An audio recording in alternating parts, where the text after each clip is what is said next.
Video ko daw kami.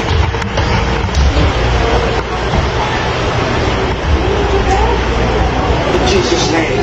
Satan, take off your hands of God's finances, being delivered.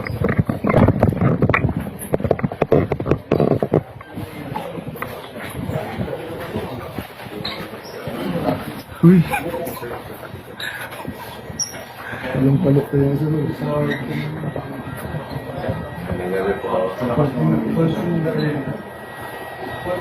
Kanino yan, sir? Kanino po yan? Sa inyo? Ito? Kaya ikaw mismo nagdidala? Ikaw? Opo. Ikaw, sir. Bakit pinagdadala ng ganyan? Nagkataon lang na good time kasi sa mga... Ano?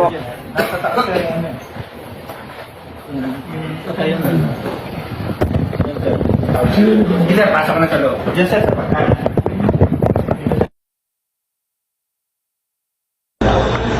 Sir, excuse me. Hey, you cannot do that. Stay there, stay. You cannot do that to me. Stay there. Why?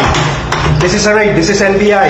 Okay, this is Yeah. okay. You cooperate, okay? You No, cooperate. no. That's- No. You cooperate, okay? No.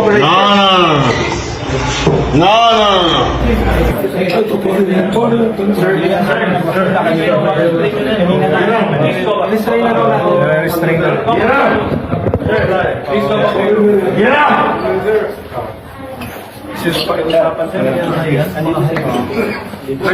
Usasan nyo. Okay.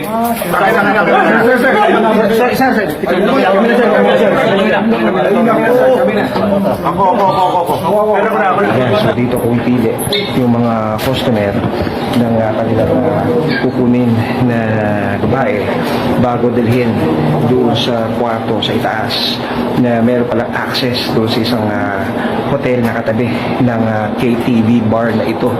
So, isa sa mga kapasin-pasin na nakita dito sa mga gamit ng umano'y bugaw na iniresto ng NBI ay itong pregnancy test na pinapagamit daw sa mga kababaihan na nasa kanyang pangangalaga. Ma'am, bakit may pregnancy test? Ha? Bakit may pregnancy test po kayo? Ano po yan, sir? Every month po, may ano po, sir. May May pregnancy test po, sir. sila. Opo. Kausap namin yung official ng barangay dito. Ang akala nila, ordinaryong KTV to at matagal na to. At katunayan, tinicheck namin yung registro, nakalagay dito, family KTV siya.